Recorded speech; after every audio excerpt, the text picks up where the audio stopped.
একটি শোক সংবাদ। আমরা অত্যন্ত দুঃখের সাথে জানাচ্ছি যে সরসিনা শরীফের আমিরে হিজবুল্লাহ, আমিরে শরিয়ত, আমিরে তরিকত হজরত পীর সাহেব হুজুর কেবলা গতরাত 2:11 সময় রাজধানীর সেন্ট্রাল হাসপাতালে চিকিৎসাধীন অবস্থায় ইন্তেকাল করেন।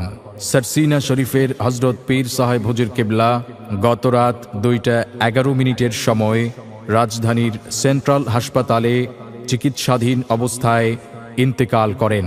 ইন্না লিল্লাহি ওয়া ইন্না ইলাইহি রাজিউন।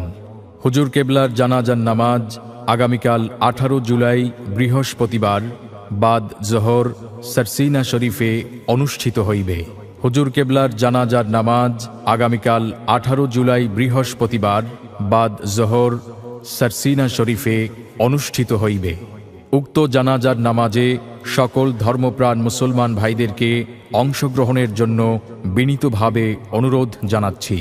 প্রচারে বাংলাদেশ জমিয়াতে হিজবুল্লাহ, সরসিনা দরবার শরীফ।